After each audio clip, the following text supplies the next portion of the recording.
আসসালামু আলাইকুম সুপ্রিয় দর্শকবৃন্দ। আজকে আমরা পড়ব এসএসসি বাংলা প্রথম পত্রের সেই দিন এই মাঠ নামক কবিতাটি, যেটি জীবনানন্দ দাশ কর্তৃক রচিত। প্রথমত আমরা কবিতা পড়ার আগে জেনে নেব যে কবিতার যে কবি জীবনানন্দ দাশ সম্পর্কে। মূলত এখান থেকে আমাদের জানতে হবে মূলত কবি জীবনানন্দ দাশের জন্মসাল এবং সেই সাথে তার বাড়ি কোথায় ছিল, আর হচ্ছে তার রচিত কয়েকটি গ্রন্থ এবং তার মৃত্যুসালটা। তো এখান থেকে আমরা মূলত জেনে নেব জীবনানন্দ দাশ 1899 সালে বরিশাল শহরে জন্মগ্রহণ করেন। তার পিতার নাম ছিল সত্যানন্দ দাশ, মাতা কুসুম কুমারী দাস। কুসুম কুমারী দাসও ছিলেন একজন স্বভাব কবি। অর্থাৎ এইটা দেখে পরীক্ষায় বেশ কিছু চাকরি পরীক্ষাও আসে যে আসলে কোন কবির মা একজন কবি ছিলেন। জীবনানন্দ দাশ। তারপর দেখা যায় জীবনানন্দ দাশ বরিশাল ব্রজমোহন স্কুল, ব্রজমোহন কলেজ এবং কলকাতার প্রেসিডেন্সি কলেজে শিক্ষালাভ করেন।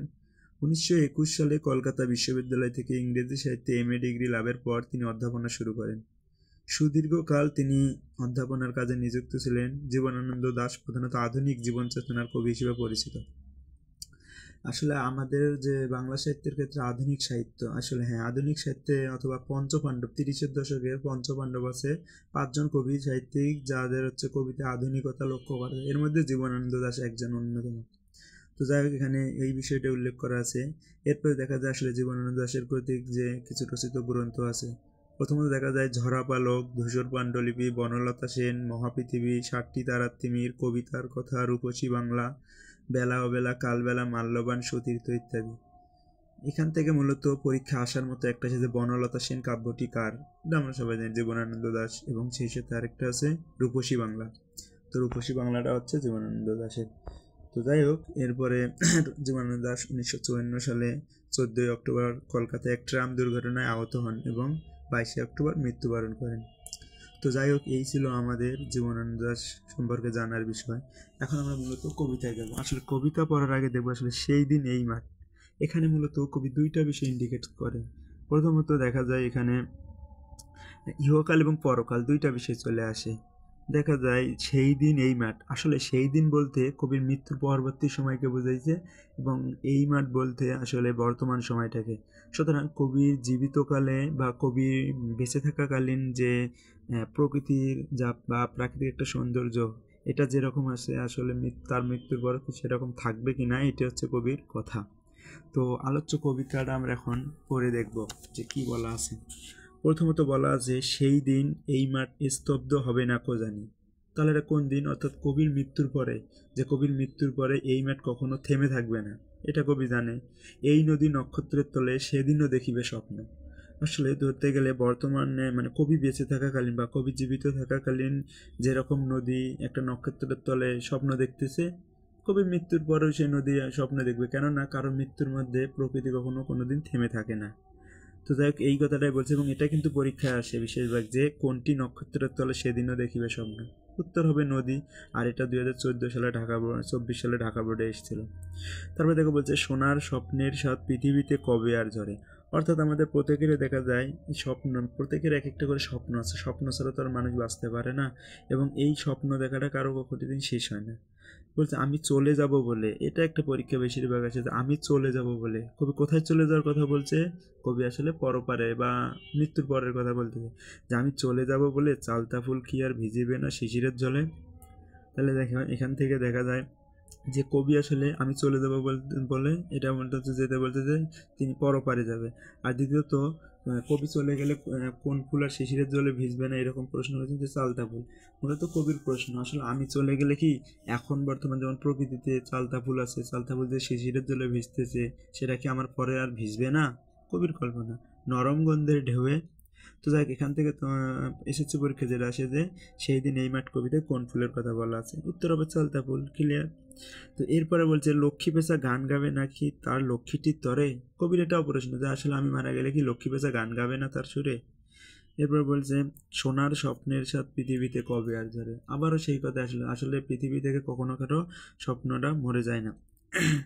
চারিদিকে শান্ত বাতি, ভিজে গন্ধ, মৃদু কলরব, খেয়া নৌকোগুলো এসে লেগেছে চরের খুব কাছে।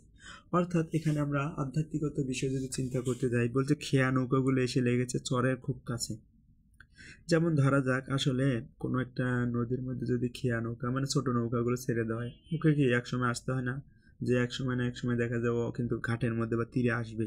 ঠিক এইরকম সৃষ্টিকর্তা আমাদেরকে পাঠাইছে পৃথিবীতে, একটা সময় আমাদের আছে দেখা আয়ু যতদিন থাকবে ততদিন আমরা বেঁচে থাকবো, এরপর আমাদেরকে আল্লাহর দরবারে হাজির হতে হয়। তো দেখ এটাই বোঝাইছে এখানে যে কবিরও হয়তো মৃত্যুর কাল ঘনিয়ে আসছে, বয়স হয়েছে। পৃথিবীর এই সব গল্প বেঁচে রবে চিরকাল। অর্থাৎ এই গল্পটা যে পৃথিবীর মধ্যে দেখা যায় যে একের পর এক গল্প আমরা যেমন দেখতে পারি যে প্রকৃতির যে একটা চাঞ্চল্য অবস্থা, অথবা ধরা যাক যে প্রকৃতিতে যে 6টা ঋতু বিরাজমান, এই 6টা ঋতুর মধ্যে দেখা যায় কারো জন্মের সাথে বা কারো মৃত্যুর সাথে কি কখনো কোনো কিছু থেমে থাকে? তার মানে মেন কথা, কারো জন্ম হোক বা মৃত্যু হোক, প্রকৃতি সেটা দেখার খোঁজ নেই, প্রকৃতি তার নিজের গতিতে চলতে থাকবে। অর্থাৎ প্রকৃতির মধ্যে যে একটা বহমানতা, এটা আজীবন তার নিজস্ব গতিতে চলতেই থাকবে। এরপরে বলছে যে এশিরীয় ধুলো আজ বেবিলন ছাই হয়ে গেছে। এইটা হচ্ছে আমাদের কবিতার সবচেয়ে একটা সার্থক বাক্য, বা বলতে পারি যে এটা একটা মোস্ট ইম্পর্টেন্ট লাইন। কেননা এশিরীয় ধুলো আজ বেবিলন ছাই হয়ে গেছে। এখন দেখা যাক মানে মানুষের তৈরি কোনো কিছু বা মানুষের তৈরি সভ্যতা ধ্বংস হতে পারে কিন্তু প্রকৃতি কখনো ধ্বংস হয় না। ঠিক এখানে এটাই বুঝেছে যে এশিরীয় ধুলো আজ, এশিরীয় হচ্ছে এক একটা সভ্যতা। যেমন আমরা অনেকে জানি বিশ্ব সৃষ্টিতে এক একটা সভ্যতার মধ্যেই আমাদের গড়ে উঠছে। যেমন প্রথমে আমরা মিশরীয় সভ্যতার উল্লেখ পাই, যেটা মিশরের নীল নদকে কেন্দ্র করে গড়ে উঠছিল। এরপরে গ্রিক সভ্যতা, এশিরীয় সভ্যতা, রোমানীয় সভ্যতা, বেবিলনীয় সভ্যতা। যাই হোক, কালের পরিক্রমায় একের পর এক একটি বিলীন হয়ে গেছে, কিন্তু আসলে প্রকৃতির যে একটা চাঞ্চল্যতা, প্রকৃতির যে একটা বহমানতা, প্রকৃতির যে একটা নৈসর্গিক সৌন্দর্য বলতে পারি, এটা কি কখনো বিলীন হয়ে যায়? কখনোই সম্ভব না। সুতরাং এই লাইনটিদের এটাই বুঝেছে যে মানুষের করা পৃথিবীর অনেক সভ্যতা বিলীন হয়ে গেছে, এশির এবং বেবিলনীয় সভ্যতাও ধ্বংসস্তূপের কাছাকাছি, এটাই বুঝেছে। তো যাই হোক, আমাদের কবিতা সম্পর্কে এইটুকু আলোচনার বিষয়। তবে এখানে আমাদের নম্বরের জন্য যেটা বললাম যে এশিরীয় ধুলো আজ বেবিলন ছাই হয়ে গেছে, এটা আসে আমাদের বেশিরভাগ পরীক্ষায়। তো এরপরে দেখা যাক পাঠ পরিচিতিটা পড়লে মোটামুটি আমাদের এই কবিতা সম্পর্কে একটা স্পেসিফিক ধারণা পেয়ে যাব। প্রথমে দেখা যাচ্ছে যে সেই দিন এই মাঠ কবিতাটি জীবনানন্দ দাশের রূপসী বাংলা কাব্য থেকে সংকলিত করা হয়েছে। দেখা যায় যে আসলে এইটাই মূলত আলোচ্য বিষয়টা আসে পরীক্ষায়, যে আসলে এই কবিতাটি বা এই গল্পটি কোন কাব্য বা কোন গ্রন্থ থেকে নেওয়া হয়েছে, এইসব বিষয়। তো এখানে বলছে সভ্যতা একদিকে যেমন ক্ষয়িষ্ণু অন্যদিকে চলে তার বিনির্মাণ। মানে সভ্যতা একদিকে যেমন ক্ষয়ে যায় অন্যদিকে তার নির্মাণও করে। মরণশীল ব্যক্তি মানুষ মৃত্যুর কোলে ঢলে পড়ে, কিন্তু প্রকৃতিতে থাকে চিরকালের ব্যস্ততা। দেখা যায় আসলে মানুষ মৃত্যু মানে সময় বা আয়ু শেষ হলে সে মৃত্যুর দিকে ঢলে পড়বে, কিন্তু প্রকৃতি তো কখনো থেমে থাকবে না।